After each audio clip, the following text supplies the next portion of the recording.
Assalamualaikum warahmatullahi wabarakatuh. Innal hamdalillah nahmaduhu wa nasta'inuhu wa nastaghfiruh wa na'udzu billahi min shururi anfusina wa sayyiati a'malina.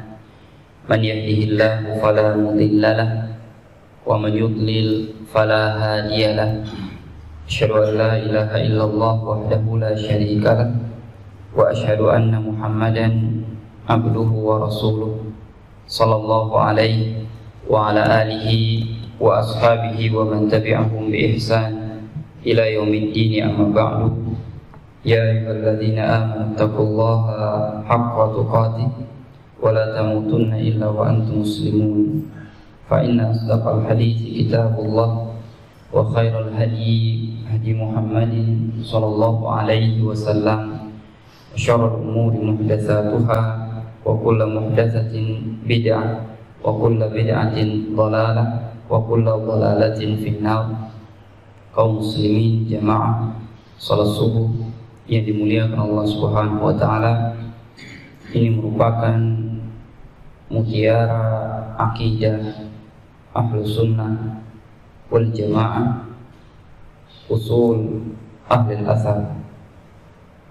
Masih pada poin yang keempat, meraih kemuliaan dengan ilmu, dan beliau membahasnya dalam 3 tahapan, menjelaskan bahwasanya seorang hamba, masyarakat maupun sebuah wilayah negara akan mendapatkan kemuliaan dari Allah Subhanahu wa taala dengan ilmu apabila mereka mempelajari ilmu, mengamalkan ilmu yang dimaksud. Karena Allah Subhanahu wa taala telah menjanjikan, walau anna ahlal qura amanu wattaqau lafatahna alaihim barakatin minas samaa'i wal ardh. Sekiranya masyarakat suatu negeri beriman dan bertakwa, maka Allah akan berikan berkah dari langit, juga berkah dari bumi.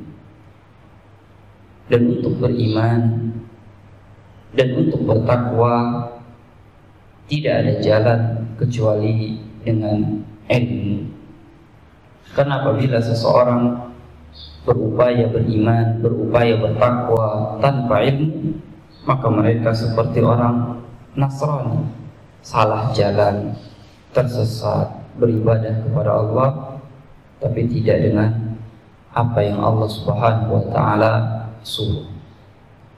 Pun sebaliknya, apabila orang yang berilmu namun tidak mau beriman, tidak mau bertakwa kepada Allah, maka mereka seperti orang Yahudi yang mereka mengetahui tapi merubah kitab Allah, menyembunyikan apa yang Allah turunkan di belakang mereka untuk mereka tukar dengan harta dunia.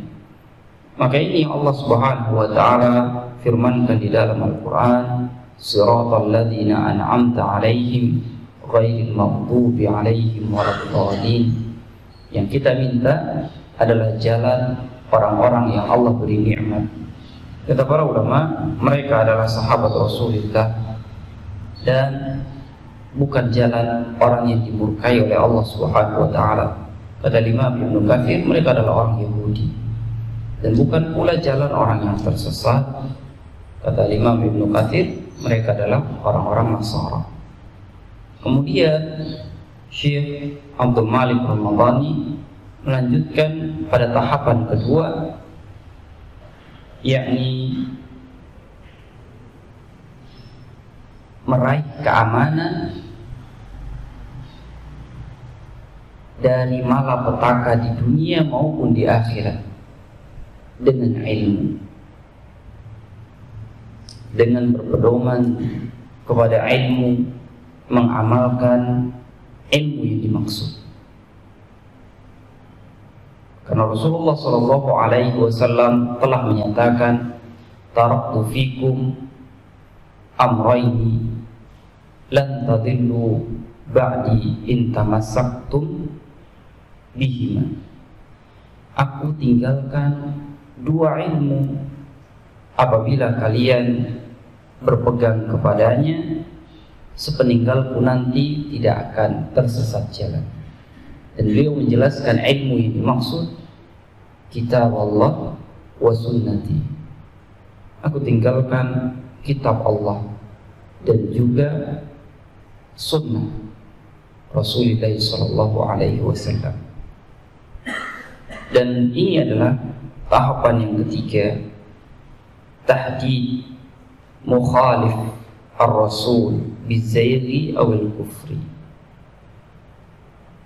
Ancaman bagi orang yang berpaling dari ilmu, ancaman bagi orang yang berpaling menyelisihi Nabi maunya begini dia begitu, menyelisihi Rasul. Ancamannya yang pertama adalah hati yang tertutup, ancamannya adalah tersesat jalan, dan di akhirat ancamannya adalah neraka Allah Subhanahu wa taala. Karena hukuman di akhirat ada di neraka Allah Subhanahu wa taala. Tidak ada tempat lain untuk dihukum kecuali demikian. Beliau Syekh Abdul Malik memulai dengan tahapan demi tahapan. Di antaranya adalah firman Allah Subhanahu wa taala, falyahdharil ladzina yukhalifuna an amri an tusibahum fitnah aw yusibahum adzabun alim. Berhati-hatilah orang yang menyelisihi Rasul. Berhati-hatilah dari fitnah dan berhati-hatilah dari azab di akhirat. Allah Subhanahu wa taala menyebutkan di dalam surat An-Nur ayat 63 ancaman bagi orang yang menyelisihi perintah Nabi, bahwasanya mereka akan ditimpa fitnah. Dan ini fitnah yang biasa kita kenal, al-fitnatu asyaddu minal qatl. Sesungguhnya fitnah yang dimaksud lebih berat, lebih dahsyat daripada pembunuhan. Dan para ulama menafsirkan fitnah yang dimaksud adalah kekufuran, adalah kekafiran. Karena kekafiran lebih dahsyat daripada sekedar terbunuhnya jiwa. Terbunuhnya jiwa selesai, kalau dia orang baik dia akan masuk ke dalam surga Allah Subhanahu wa taala. Kalau dia bukan orang kafir, maka ada kesempatan dia diampuni oleh Allah Subhanahu wa taala. Akan tetapi kekufuran yang pelakunya terancam kekafiran, kalau dia mati, kemana dia hendak mencari keselamatan? Di dunia hati telah tertutup. Kemudian Allah mewanti-wanti an yusibahum adzabun alim. Ini di neraka Allah Subhanahu wa taala. Maka siapa yang menyelisihi Nabi, maka dikhawatirkan dia diancam dengan azab yang sangat pedih. Ini seperti masyarakat para nabi terdahulu, mulai dari Nabi Nuh yang mengajak umatnya kembali kepada tauhid, tapi tidak mau. 950 tahun berdakwah, dakwah beliau saja 950 tahun. Akan tetapi yang beriman sedikit dari yang sedikit.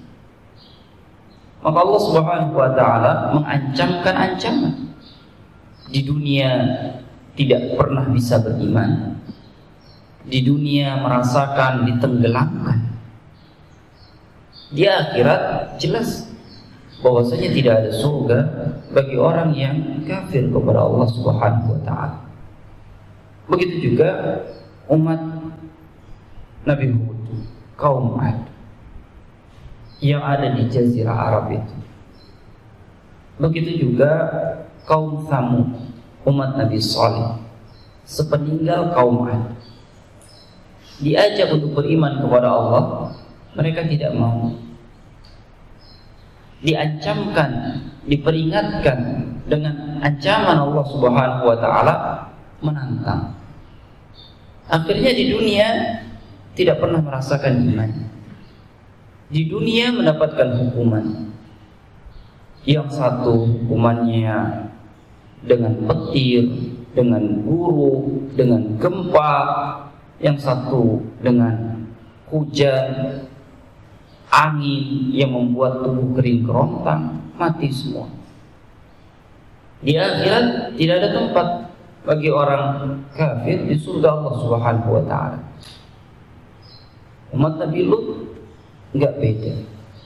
Diperingati tidak mau. Akhirnya diangkat tempat mereka berpijak, kemudian dibalikkan dan dibenamkan ke bumi. Begitu terus umat para nabi terdahulu sampai pada zaman Rasulullah SAW. Diperingatkan oleh Rasulullah SAW tidak mau. Maka mereka merasakan pahitnya kekafiran. Mereka merasakan terbunuh dalam keadaan kekafiran. Abu Lahab walaupun kerabat Nabi, paman Nabi sendiri, karena ayahnya Rasulullah SAW Abdullah dengan Abu Lahab bersaudara, satu ayah. Akan tetapi kematiannya mengenaskan, sampai mayatnya tidak dikuburkan, tapi dibuang di tempat sampah. Karena keluarganya tidak sudi lagi, bau mengerikan, menjadi aib, malam-malam dibuang. Ini bagi orang yang terus menyakiti Rasulullah SAW. Jalan-jalan Nabi diberi duri. Setiap kali Nabi mengajar, berdakwah, mengajak orang, maka dia membuntuti Nabi SAW dan mengatakan, jangan percaya ini orang gila, jangan percaya itu ponakan saya sendiri, sudah menjadi seorang penyihir dan gila. Maka Syekh Abdul Malik membawakan ancaman bagi orang yang terus menyelisihi Rasulullah SAW. Biasanya adalah pengikut hawa nafsu yang sudah kadung biasa dengan amal perbuatannya sendiri. Kemudian datang petunjuk, baru membaca ayat Allah, baru dapat hadis Rasulullah. Ini bagaimana? Mau merubah pendapat, malu. Kita sudah turun-temurun seperti ini, nggak mau. Akhirnya dia mengikuti hawanya, keinginannya sendiri, dengan sadar Nabi ke sana, saya akan tetap pilih jalan ke sini. Karena kalau untuk saya rubah, ego, nggak mau berubah. Nah, ini namanya pengikut hawa nafsu. Dan kata para ulama, pengikut hawa nafsu seperti ini itu yang pertama kali dekat dengan kekufuran. Dan mereka diancamkan azab di neraka Allah Subhanahu wa taala. Sebagian di antara mereka kekeliruannya dalam masalah takdir. Tidak percaya adanya takdir. Karena sudah seperti itu mendapatkan pelajaran. Takdir itu enggak ada. Karena enggak sesuai dengan akal kalau ada takdir. Kita memiliki kehendak sendiri. Apa yang kita inginkan itu yang kita lakukan. Bagaimana mungkin itu adalah kehendak Allah Subhanahu wa taala? Apa mungkin Allah menginginkan keburukan? Allah menginginkan kebaikan? Iya. Allah takdirkan kebaikan, mungkin masih masuk akal. Tapi keburukan, apa mungkin Allah Subhanahu wa taala menginginkan keburukan? Maka dengan logika seperti itu dia menolak takdir Allah Subhanahu wa taala. Nah, orang seperti ini terus mengajarkan ilmunya. Takdir itu tidak ada. Kalian berbuat, itu perbuatan kalian. Kalian dihukum karena perbuatan kalian sendiri. Itu wajar seperti itu. Maka sebagian orang ateis bertanya kepadanya, kamu yang menyatakan menyuruh kami masuk ke dalam agama kamu, saya mau bertanya. Ya, silahkan berikan pertanyaannya. Pertanyaannya adalah, apakah keburukan, kejahatan yang terjadi di bumi ini atas kehendak Allah Subhanahu wa taala, atas takdir Allah Subhanahu wa taala atau tidak? Maka dia jawab, enggak. Allah tidak menghendaki keburukan, Allah tidak mentakdirkan keburukan. Maka logika orang ateis tidak percaya kepada Roh karena logika mereka. Maka logika mereka mempertanyakan, dia yang kamu katakan tidak menghendaki keburukan, dia yang kamu katakan tidak menghendaki kejahatan, tapi kejahatan bisa terjadi. Dia nggak berkehendak, dia tidak berkeinginan, tapi kenapa kejahatan bisa terjadi? Artinya dia lemah, kehendaknya tidak berlaku. Artinya dia bukan Tuhan yang maha perkasa, maha kuasa. Lalu untuk apa saya sembah? Nah, logika seperti ini dari orang yang terus mengikuti hawa nafsu sangat lemah. Sebagian tersesat jalan dengan mengatakan semua sudah ditakdirkan oleh Allah Subhanahu wa taala, maka jangan pernah menyalahkan orang. Dia kufur itu kehendak Allah, dia berbuat dosa itu kehendak Allah, dia mencuri, dia merampok, dia membunuh itu kehendak Allah. Semua sudah ditakdirkan oleh Allah Subhanahu wa taala. Maka jangan pernah menyalahkan orang, jangan pernah menyatakan orang ini kafir, jangan pernah menyatakan orang ini harus dihukum tersesat, tidak. Bahkan Fir'aun juga beriman, bahkan Iblis juga beriman. Kalau kita katakan ini orang di neraka, kasihan. Dia lahir dari keluarga seperti itu, ditakdirkan seperti itu. Apa layak kita katakan dia kafir dan dia masuk neraka? Mana letak keadilan? Nah, orang seperti ini menyelisihi ayat Allah Subhanahu wa taala, tidak baca firman Allah Subhanahu wa taala, tidak mau dengar sabda Rasulullah sallallahu alaihi wasallam, akhirnya tersesat jalan. Maka orang seperti ini terus mendakwahkan dan mengajarkan kesesatannya. Kemudian sebahagian orang yang memiliki perasaan tidak bisa menerimanya dan bertanya, sih, kamu katakan tidak boleh disalahkan, itu keluarga saya dibunuh. Iya, tapi kamu nggak boleh menyalahkannya, itu takdir Allah. Di hadapan saya keluarga saya dibunuh. Kemudian orang seperti ini ditampar pipi kanannya dan ditampar pipi kirinya, dan dia marah. Apa salah saya kamu tampar saya sekeras ini? Dia katakan jangan salahkan saya, itu takdir Allah Subhanahu wa taala. Allah sudah takdirkan saya harus tampar kamu. Apakah kamu terima seperti itu? Nah, maka dengan logika sederhana, kesesatan ini bisa dicerna. Akan tetapi kaum muslimin yang terus berada dalam penyimpangan, yang tidak mau mendengar, tidak mau menelaah firman Allah Subhanahu wa taala, maka akan diancamkan oleh Allah Subhanahu wa taala dengan hati yang tertutup. Maka lihatlah di antara beberapa contoh yang dibawakan oleh Syekh Abdul Malik. Beliau mulai dari umat terdahulu, Yahudi. Umat Yahudi adalah umat yang paling banyak diutus kepada mereka Nabi dan Rasul. Mulai dari bangsa Israel, dari Nabi Yakub alaihissalam, Nabi Musa, Nabi Daud, Mereka terus membangkang sampai pada ucapannya, kami ini tidak akan diazab kecuali yauman aw ba'da yaum, beberapa hari saja di neraka. Setelah itu kami akan masuk ke surga. Itu ucapan mereka yang Allah abadikan di dalam Al-Quran. Hari apa itu? Kata para ulama ahli tafsir, hari di mana nenek moyang mereka pernah menyembah berhala. Ketika bersama Nabi Musa, nenek moyang mereka menyembah berhala patung anak sapi.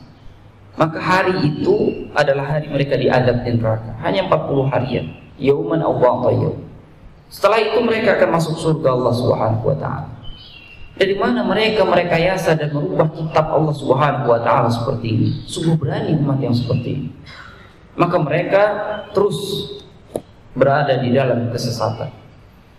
Tatkala Nabi Musa mengajak mereka masuk ke dalam pintu ini, berjihadlah di jalan Allah Subhanahu wa taala, maka kalian akan mendapatkan kemenangan.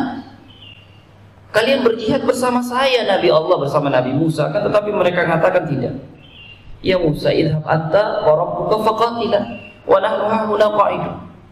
Kamu dan Tuhanmu yang berjihad sana. Kami tetap menunggu di sini. Karena di sana ada makhluk, ada manusia yang sangat bengis dan mengerikan. Sampai di situ kedurhakaan mereka terhadap nabi mereka. Di hadapan nabi mereka, mereka berani mengucapkan kalimat yang seperti itu. Bagaimana lagi sepeninggal nabi mereka. Maka wajar mereka berani merubah-rubah ayat Allah Subhanahu wa taala. Akhirnya Allah punahkan mereka. Allah biarkan mereka tersesat. Karena firman Allah, "Falamma zaghu azaghallahu qulubahum." Tatkala mereka pilih untuk menjadi orang yang tersesat, Allah biarkan mereka tersesat. Allah gantikan dengan orang Nasrani. Datang Nabi Isa membawakan syariat. Mereka orang yang menolong Allah. Mereka adalah orang yang menolong Rasulullah, maka Allah tolong mereka. Mereka katakan nahnu ansarullah. Mereka selagi mereka menolong agama Allah, Allah tolong mereka. Dan mereka adalah orang yang diselamatkan oleh Allah Subhanahu wa taala. Akan tetapi sampai beberapa zaman dan mereka mulai di antara mereka menyelisihi ajaran Nabi. Nabi katakan sembahlah Allah. Tapi mereka mulai mengatakan sungguhnya Isa putra Maryam itu adalah putra Allah Subhanahu wa taala karena terlahir tanpa ayah. Maka Allah katakan kafir mereka. Laqad kafara alladziina qalu innallaha huwal masiih ibnu Maryam. Terus seperti itu mereka berada di atas kesesatan sampai datang kaum muslimin. Selagi kaum muslimin membela agama Allah, selagi kaum muslimin tetap menolong agama Allah, maka mereka tetap berada di atas pertolongan. Akan tetapi tatkala mereka menyimpang, maka mereka pun tidak lagi mendapatkan pertolongan Allah Subhanahu wa taala. Lihat apa yang Allah Subhanahu wa taala timpakan kepada Kisra. Abdullah bin Hudzafah adalah di antara sahabat Rasulullah SAW yang memberikan surat Nabi kepada raja. Dia mengantarkan surat Nabi kepada Raja Kisra, seperti Dihyah sahabat Nabi mengantarkan surat Nabi kepada raja yang lain, kepada Raja Romawi. Apa yang Kisra lakukan? Yang Kisra lakukan tanpa dia baca, dia sobek-sobek surat Rasulullah SAW. Dia hinakan Nabi, dia hinakan utusan Nabi, dia usir dan dia berikan dengan perlakuan yang buruk. Sampai Abdullah bin Hudzafah kepada Nabi yang mulia alaihi salatu wasallam dan menyampaikan hasilnya bahwasanya Kisra raja Persia mensobek-sobek surat Rasulullah SAW.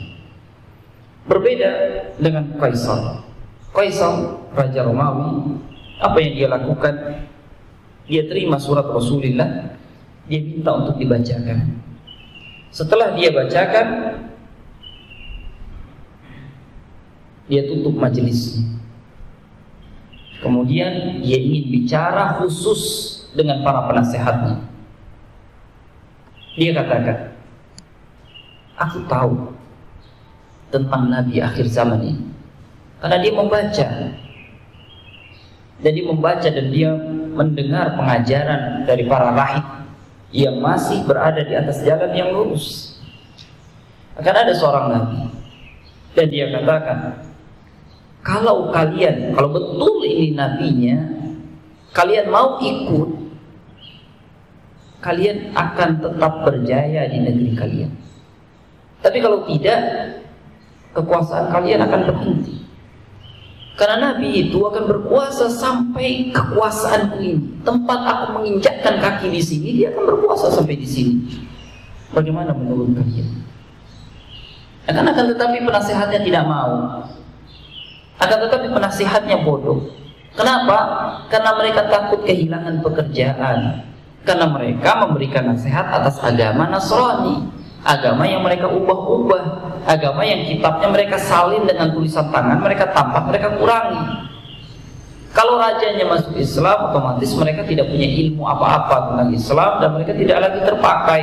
Kemewahan yang selama ini mereka dapatkan tentu akan mereka hilang sudah. Maka mereka tidak mau. Kaisar juga tidak mau kerajaannya tidak didukung. Padahal sebelumnya dia telah bertanya kepada Abu Sufyan. Dia tanya Abu Sufyan, dia tanya ciri-cirinya dengan beberapa pertanyaan dan analisa yang dia berkesimpulan, ini orangnya. Aku tahu dia akan keluar, akan tetapi aku tidak menyangka dia keluar dari bangsa Arab seperti kalian. Dan dia mengatakan, kalau seandainya harus aku berjalan merangkak menujunya, aku akan merangkak menujunya. Kalau seandainya sekarang aku ada di sisinya, aku akan cuci kakinya dengan air. Karena siapa yang memuliakan Nabi Allah, utusan Allah, dia akan mulia. Tapi siapa yang tidak, tentu akan tidak. Kaisar yang tahu, Kaisar Romawi ini, dia tidak berani untuk menyobek-nyobek surat Rasulullah, tidak. Dia tidak berani untuk mengatakan perkataan yang buruk terhadap Nabi, tidak. Walaupun masyarakatnya, para pembesarnya, penasehatnya enggan, tidak mau keluar dari agama Nasrani untuk menjemput agama Nabi ini. Tapi dia berikan hadiah kepada Nabi. Dia muliakan pengantar surat Nabi. Dia berikan hadiah. Pulang membawa hadiah, dia hormati. Dan suratnya dijaga, disimpan baik-baik. Surat dari utusan Allah Subhanahu wa taala. Hasilnya bagaimana? Hasilnya langsung mendapatkan tunai. Kisra, Raja Parsi, menyuruh punggawanya yang ada di Yaman, datang temui ini orang yang bernama Muhammad itu. Kemudian kamu datang kepada saya memberikan kabar apa yang terjadi dari hasil apa yang kamu sudah temui. Dia sudah robek surat Rasulullah, kemudian dia tetap mengirimkan utusan, tapi tidak dari negerinya, dari Yaman. Karena bangsa Arab bertemu dengan bangsa Arab. Akhirnya sampailah beberapa lama perjalanan berbulan-bulan utusan itu kepada Rasulullah SAW. Rasulullah melihat raut wajahnya dan Rasulullah marah. Siapa yang menyuruh kamu seperti ini?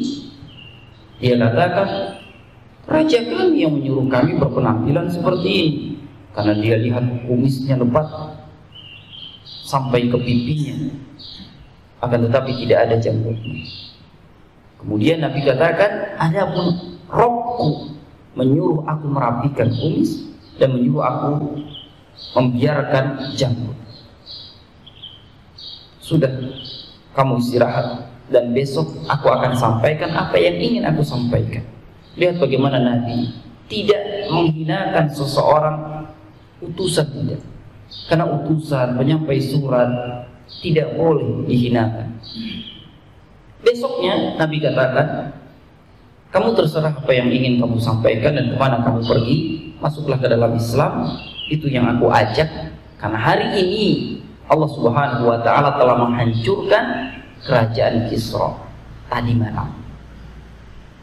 Dan tadi malam benar Kisra yang mencabik-cabik surat Rasulullah SAW dibunuh oleh anaknya sendiri.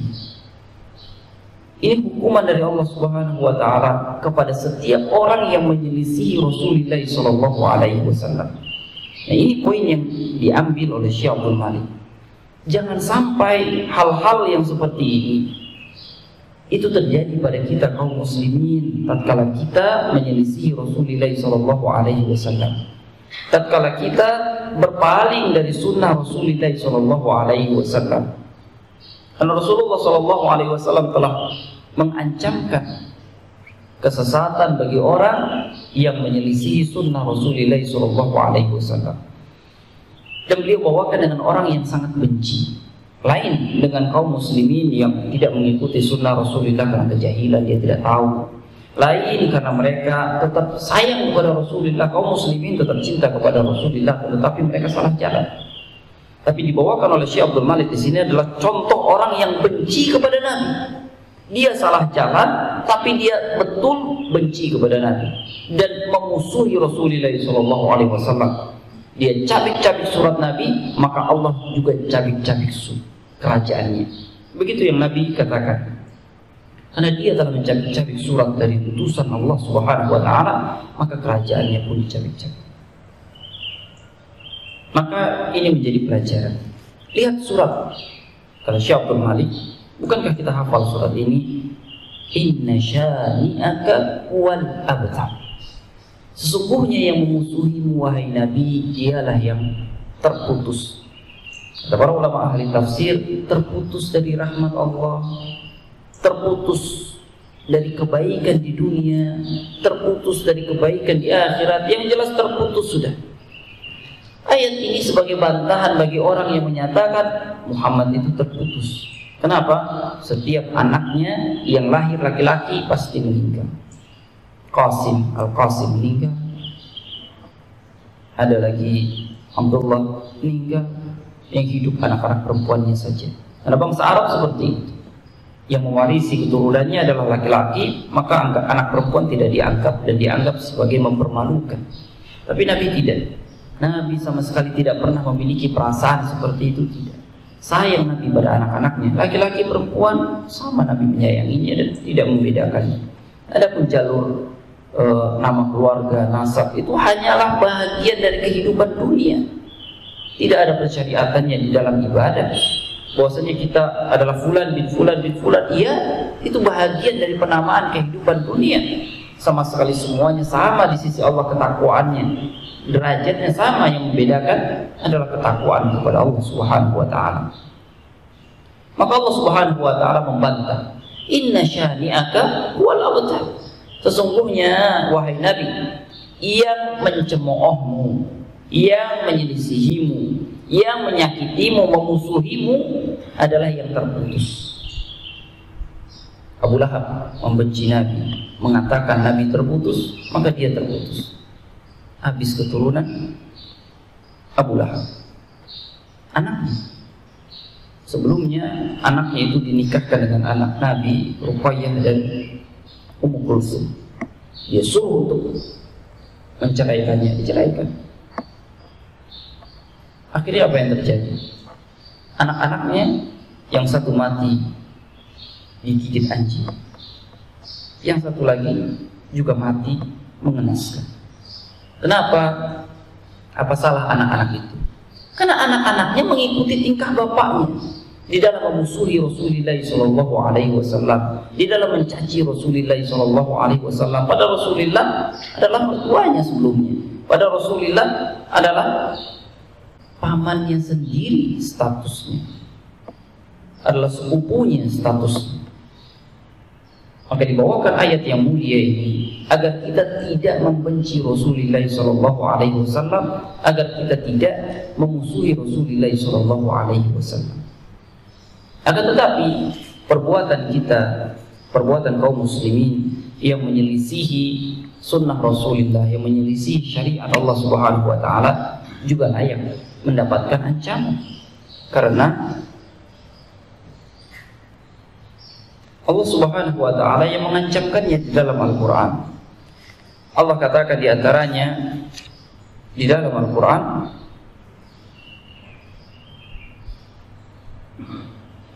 wa atiullaha wa rasulahu wa la tanaza'u fatafshalu wa tadhhabu rihukum. Taatilah Allah dan taatilah Rasulnya, dan jangan kalian berselisih karena akan hilang kekuatan kalian. Allah Subhanahu wa taala menyatakan taatilah Allah. Allah Subhanahu wa taala menyatakan di dalam Al-Qur'an, taatilah Rasulnya dan jangan kalian berselisih.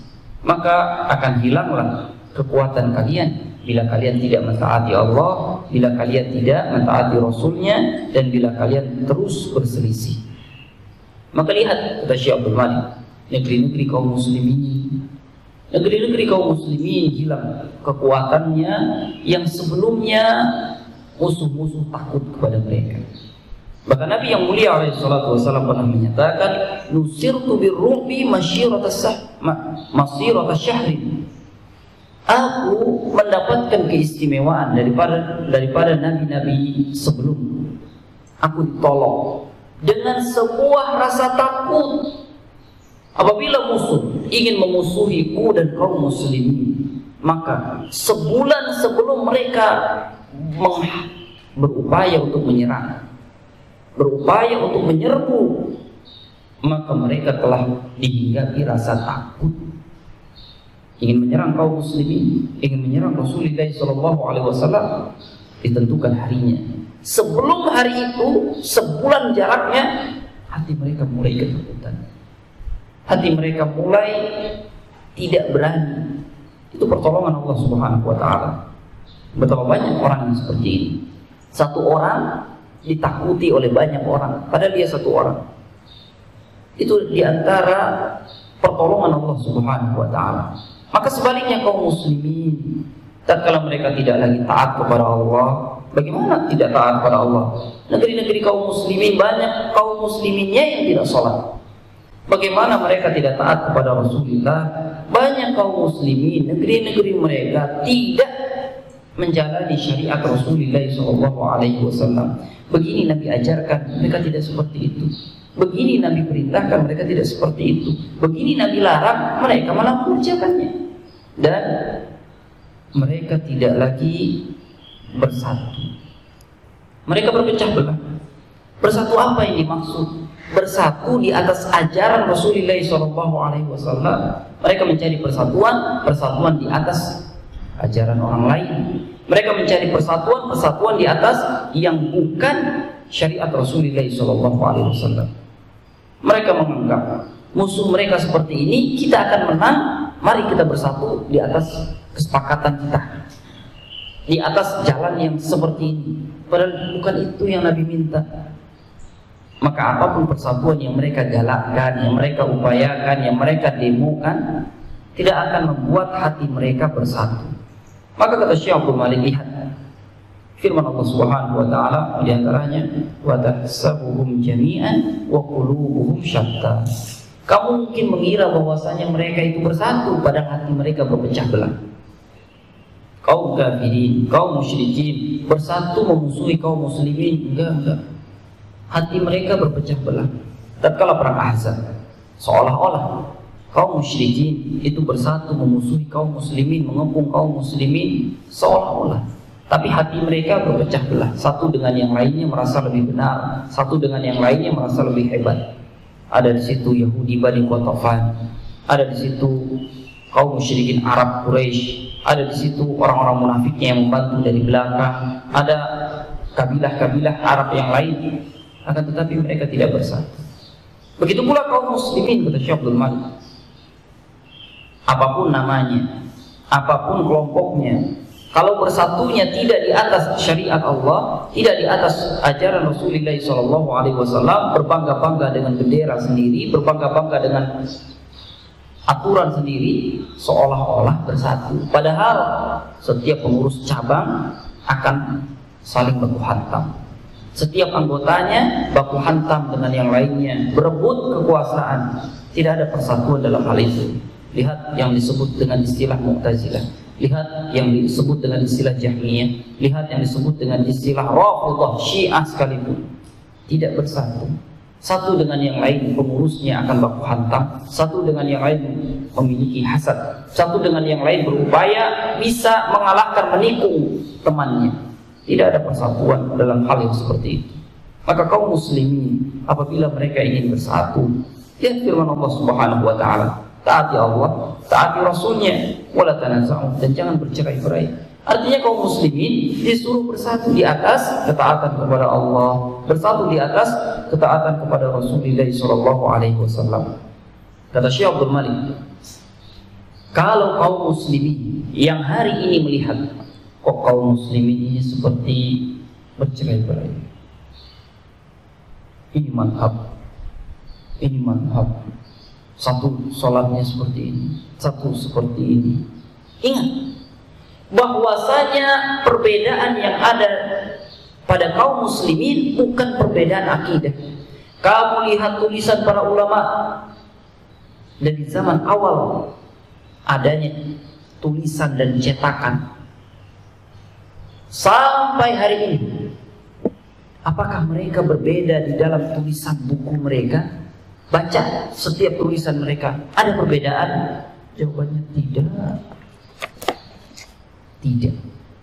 Buku mereka sama ayatnya, sama hadisnya, hanya metode pendekatan pemahamannya yang berbeda sedikit. Tapi semuanya sama, membahas tauhid sama, ganti buku akan tetap sama hasilnya, tapi tetap dipelajari, gunanya adalah agar tidak bosan. Kalau itu terus bukunya bosan, tapi pendekatannya berbeda-beda, itu menghilangkan kebosanan, tapi menanamkan dan terus mengulang-ulang. Ganti penulis sama, ganti penulis yang lahir tahun segini, lahir tahun segini, sampai yang hari ini akan sama. Metodenya sama. Berbeda tidak? Mereka tidak berbeda dan berpecah belah, mereka sama. Sekarang masalah fikih sholat, sekarang masalah fikih shaum, sekarang masalah fikih zakat, fikih haji. Ada perbedaan mereka tetap berada pada asas yang sama, dalil. Mereka berbeda karena berpegang pada dalil itu. Mereka berbeda karena berpegang pada dalil itu. Apabila kita hubungkan, mereka semua berada di atas dalil yang sama. Dalil Al-Quran, dalil hadis Rasulullah SAW. Bersatu mereka, bersatu di atas dalil. Mereka tidak berpecah belah di atas otak, kepala masing-masing tidak. Apa yang membedakannya? Telaah dalilnya yang membedakannya. Satu menganggap ini sah karena pengetahuannya, satu menganggap itu lemah karena pengetahuannya terhadap dalil. Satu menganggap yang ini masih dipakai padahal yang itu sudah dihapus dalilnya. Hanya perbedaan seperti itu. Satu mengatakan ini dalilnya sahih, satu mengatakan ini dalilnya lemah. Itu karena perbedaan penilaian. Bukankah Imam Bukhari dengan muridnya Imam Muslim berbeda di dalam penilaian kesahihan hadis? Iya, ada hadis yang tidak ada di Muslim, ada hadis yang tidak ada di Bukhari namun ada di Muslim. Karena syarat Imam Bukhari lebih ketat daripada syarat Imam Muslim. Begitu pula lainnya. Dan kalimat terakhir, Syekh Abdul Malik menyatakan, kalaupun masih ada perbedaan di dalam tubuh kaum muslimin, itu jauh lebih sedikit, perbedaan sedikit ketimbang perbedaan yang ada di tubuh ahli sesat. Pengikut kesesatan, perbedaannya, baku hantamnya sangatlah dahsyat apabila kalian pernah melihatnya. Adapun kaum muslimin tidak, karena mereka dipersatukan dan direkatkan dengan dalil. Adanya perbedaan di antara mereka, kuat-kuatan memegang pendapat, itu karena mereka kuat-kuatan memegang dalil, bukan berpatokan pada hawa nafsu dan akal semata.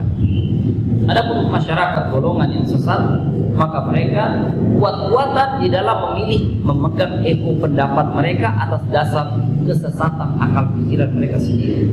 Begitu pula orang-orang kafir. Orang-orang kafir,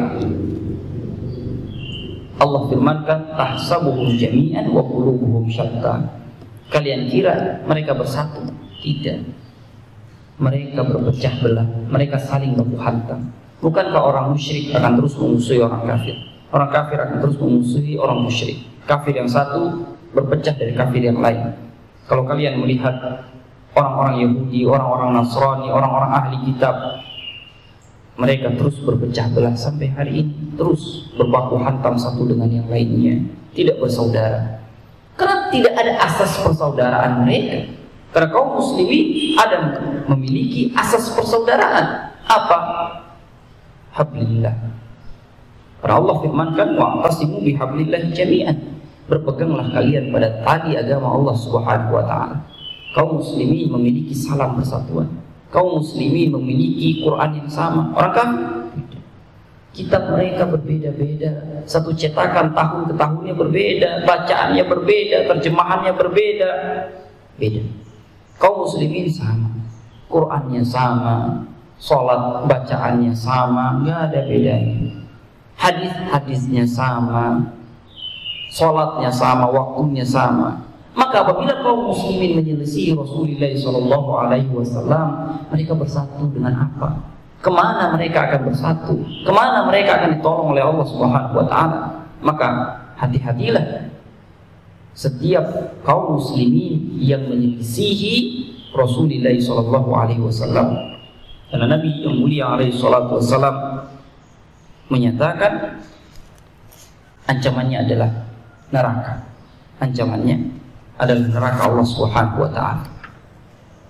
Maka kaum muslimin yang dimuliakan Allah Subhanahu wa taala, ini adalah mutiara pokok, landasan usul keyakinan ilmu ahli al-athar, bahwasanya mereka akan mendapatkan kemuliaan apabila mereka berpegang dengan ilmu, dan mereka akan mendapatkan kehinaan apabila mereka melepaskan ilmu. Tidak mengamalkan ilmu itu sudah cukup disebut melepaskan ilmu, apalagi tidak mempelajari ilmu, apalagi beramal tanpa ilmu, itu sudah cukup disebut melepaskan ilmu, sudah cukup disebut mendapatkan kehinaan dari Allah Subhanahu wa taala dan dari Rasulullah SAW. Hilang keberkahan, iya. Hilang keamanan, iya. Hilang jaminan Allah Subhanahu wa taala, iya. Karena Umar bin Khattab menyatakan, nahnu qaumun a'azzanallahu bil Islam. Kita ini adalah umat yang Allah muliakan dengan Islam. Kalau kita mencari kemuliaan selain daripada Islam, maka Allah akan kembali menghinakan kita. Islam itu yang dibawakan oleh Nabi, ilmu dan amal. Ilmunya Nabi ajarkan, amalnya Nabi praktikkan. Maka selagi kita berpegang pada itu, kita tetap berada di atas kemuliaan. Apabila kita melepaskannya, maka kita tidak berada di atas kemuliaan. Mungkin ini adalah akhir penutup dari poin yang keempat. Kemuliaan itu diraih dengan ilmu, dan ilmu yang dimaksud adalah yang bersumber pada kitab, sunnah, yang dipahami oleh sahabat Rasulullah SAW. Nah, bila ada pertanyaan atas apa yang dipaparkan,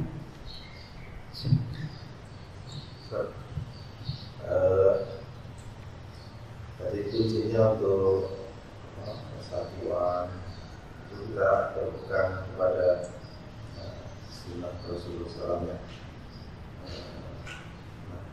Dalam kenyataannya sebenarnya kita masing-masing ini kaum muslim ya, dalam kaum muslim itu semua mengaku bahkan ahlu sunnah, tapi pada prakteknya sesama mengaku ahlu sunnah itu berselisih, dan bahkan mungkin perselisihannya berbeda. Tapi bahkan untuk menyatakan sikapnya satu dengan yang lain pun bisa saling menganggap satu masuk neraka dan satu merasa yang berhak surga. Itu apakah dengan masing-masing mengaku atau tetap merasa paling mengikuti Rasulullah itu, apakah itu artinya masih dalam sesuatu yang ditolerir, atau itu juga yang nanti akan terancam juga dengan praktek yang seperti itu? Pertanyaan seperti ini agak hati-hati di dalam jawabannya. Kalau kita mengerucutkan pada zaman Rasulullah SAW, maka tidak ada ditemukan seperti pertanyaan, karena semuanya akan diputuskan oleh Rasulullah SAW. Artinya semua orang berhak memahami apa yang dia pahami, tapi Rasulullah SAW yang memutuskan. Orang membaca Al-Quran, orang mendengarkan sabda Rasulullah bisa salah paham. Termasuk sahabat Rasulullah SAW. Dan pernah kita bawakan di masjid ini, Nabi pernah bersabda kepada mereka, jangan sholat kecuali di pemukiman Bani Quraidah. Maka mereka berangkat. Begitu tiba waktu sholat, sebahagian nggak mau sholat kecuali di pemukiman Bani Quraidah, karena Nabi bilang begitu. Sebahagian lagi tetap sholat, karena memahami maksud Nabi jangan sholat kecuali di pemukiman Bani Quraidah, artinya kita disuruh cepat-cepat. Tapi kalau sudah tiba waktu sholat, maka kita tetap sholat, karena Allah berfirman, inna sholata kana alal mu'minin kitaban mawquta. Sholat bagi orang yang beriman pada waktunya. Mereka terpecah menjadi dua. Kan itu sudah ada aplikasinya, dan begitu pula aplikasinya bagi kita sekarang. Memahami hadis, memahami ayat, kita beda pendapat. Tapi mereka beda pendapat, mereka akan bertanya nanti kepada Rasulullah SAW sebagai hakim. Maka setelah mereka selesai, mereka bertanya kepada Nabi dan mengkabarkan, mana di antara kami yang lebih tepat, mana yang salah. Maka Nabi SAW tidak menyalahkan. Tidak menyalahkan ini dan tidak menyalahkan itu. Yang memilih leterlak, kata para ulama, itu cikal bakalnya mazhab Zahiriyah. Sampai hari ini ayat, hadis, Quran difahami secara zahir. Tapi yang memahami secara makna, maksud, itu adalah ahli fikih seperti sekarang ini, yang mereka semua mengkompromikan antara ayat dengan ayat.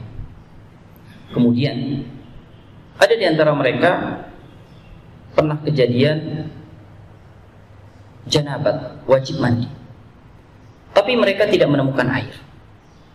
Maka mereka tayamum. Setelah tayamum mereka sholat. Setelah sholat mereka menemukan air. Sebahagian mereka mengulang sholat, sebahagian mereka tidak mengulang sholat.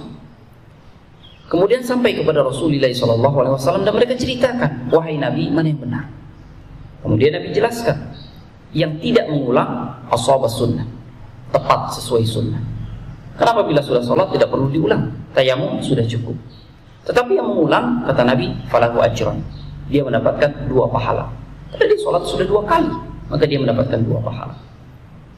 Artinya kata para ulama, yang tepat adalah yang tidak mengulang, karena dia sesuai dengan sunnah. Tapi yang mengulang, mereka tidak disalahkan dan tidak mendapatkan dosa, akan tetapi malah mendapatkan 2 pahala. Maka pada diri para sahabat Rasulullah ada teladan bagi diri kita. Apabila kita menemukan perbedaan, maka anggapan perbedaan ini tidak perbedaan betul, karena kita masih berada di atas Al-Quran dan Sunnah. Bila memang kita berbeda berdasarkan Al-Quran dan Sunnah, seperti sahabat Rasulullah, mereka berbeda lantaran memahami hadis Rasulullah, di dalam memahami ayat. Karena kita masih bersatu di dalam luar lingkup berpegang pada Al-Quran dan hadis.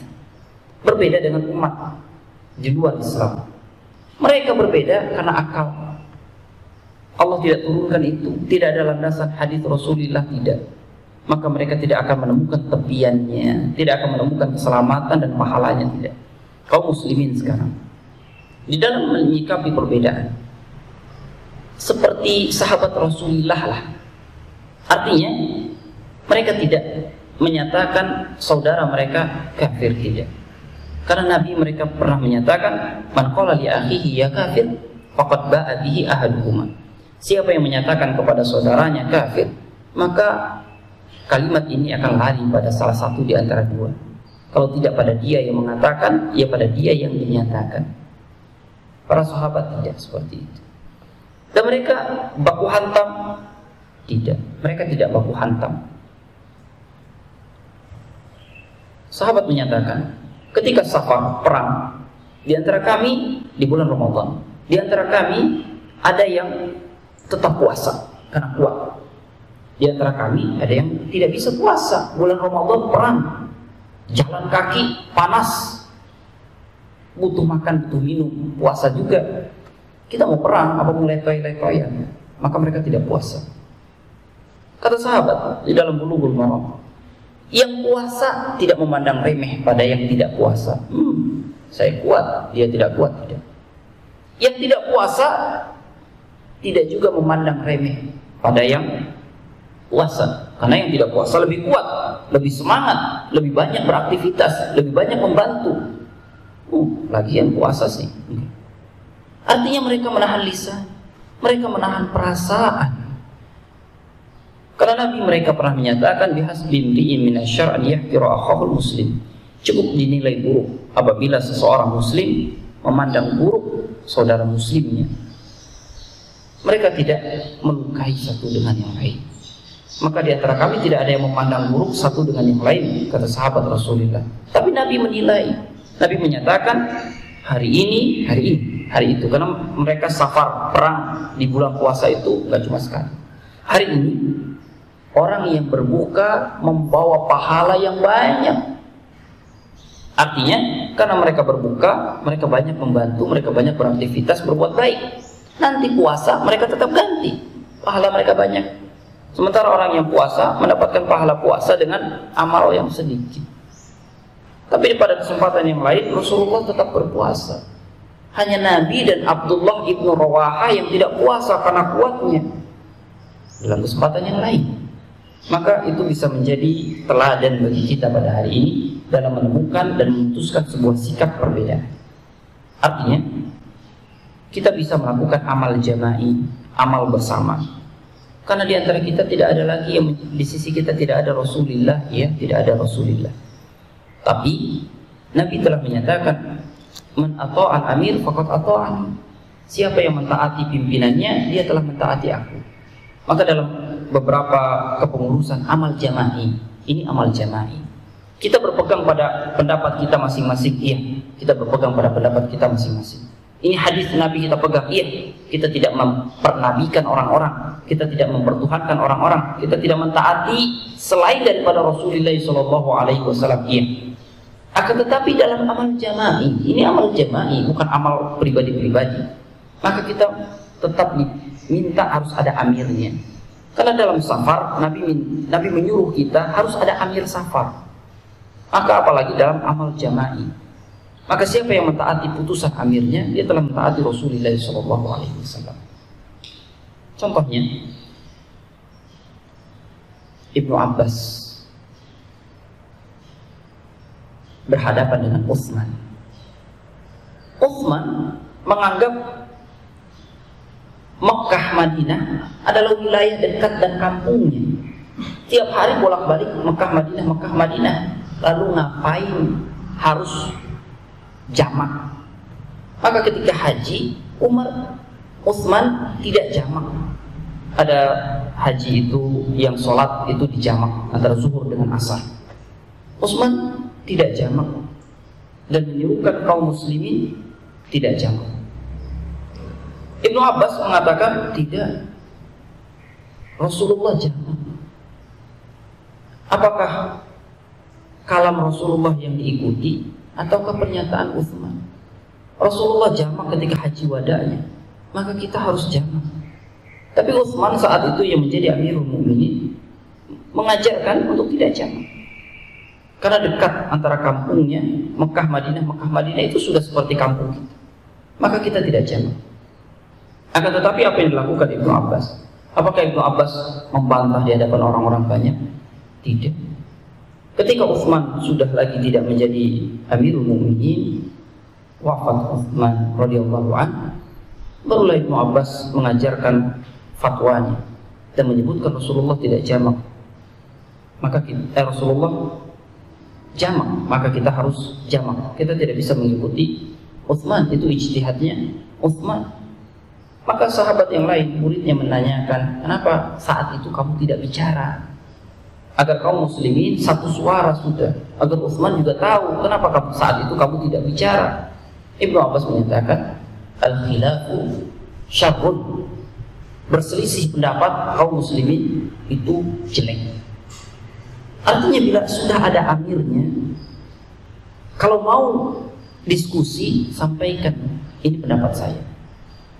Tidak diterima, sudah cukup.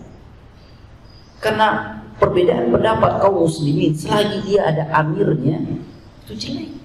Nabi mereka telah menyatakan, an ata'al amir faqad ata'ani. Siapa yang mentaati pimpinannya, dia telah mentaatiku. Ini dalam amal jama'i, bukan dalam urusan kita pribadi-pribadi.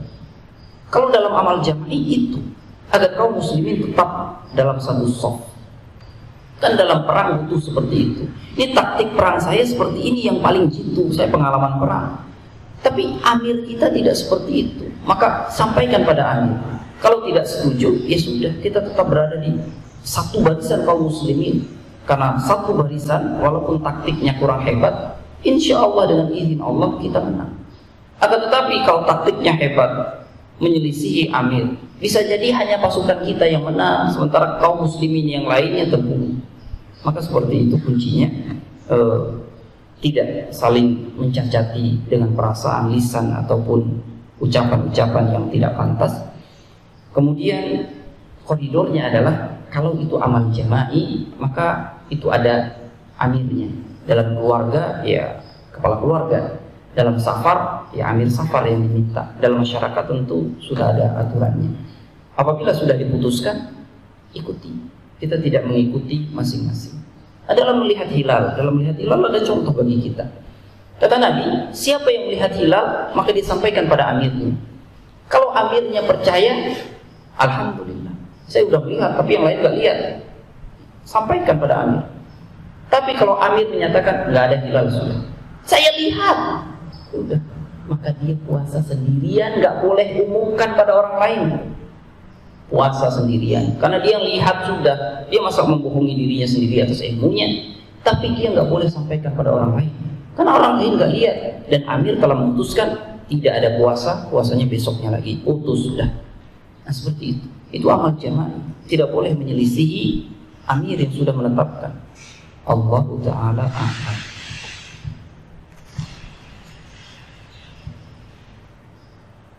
Kita cukup. Dari tentang tasawuf, yang tasawuf merupakan sebenarnya semua karena Allah, tidak ada istilah dari manusia. Terus satu lagi di sini ada hadis, kita sendiri kita seperti apa? Iya. Yang terbaik adalah kalam ahlu sunnah terkait persoalan takdir.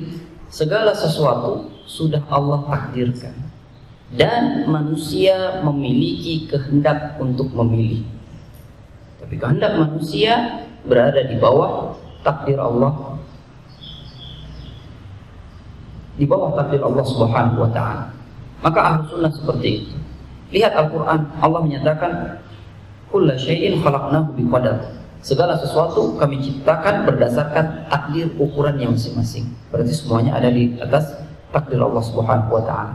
Nabi menyatakan faquli amalu kullun muyassar liman khuliqa lahu. Para sahabat juga bertanya, ya Rasulullah, kalau semuanya sudah ditakdirkan, kenapa kita enggak bertawakal aja? Nabi menyatakan enggak, beramal, berusaha jadi orang baik, berusaha menjadi orang yang akan masuk surga Allah Subhanahu wa ta'ala. Beramal tetap, semuanya dimudahkan berdasarkan penciptaannya. Nabi tetap menyuruh kita berusaha mencari rezeki, berusaha menjadi orang baik, berusaha mencari ilmu. Akan tetapi kita juga apabila sudah berusaha namun tetap tidak diterima, berusaha namun tetap hasilnya seperti ini, baru itu disebut qadarullah wa masya'a fa'ala. Allah telah takdirkan dan apa yang Allah kehendaki itu yang akan terjadi. Namun sebelum berusaha sudah menyatakan takdir Allah, mungkin saya tidak diterima di sekolah ini, itu belum usaha. Bagaimana bisa menyatakan takdir Allah? Kita menebak-nebak sesuatu yang gaib, Allah tidak memberitahu ilmu gaib pada siapapun sama sekali, tidak. Sudah usaha, namun hasilnya tetap sama, baru bisa kita katakan qadarullah wa masya'a fa'ala. Pembahasan ini pembahasan yang bisa diterima dengan hati dan akal yang tunduk kepada syariat, karena begitu ayat dan hadisnya. Sebagian yang dominan pada kiri akan tersesat, sebagian yang dominan pada kanan juga tersesat. Ahlus sunnah berada di tengah-tengah. Allahu a'lam. Kita akhiri dulu. Subhanallahumma wa bihamdik, asyhadu an la ilaha illa anta, astaghfiruka wa atubu ilaik. Assalamualaikum warahmatullahi wabarakatuh.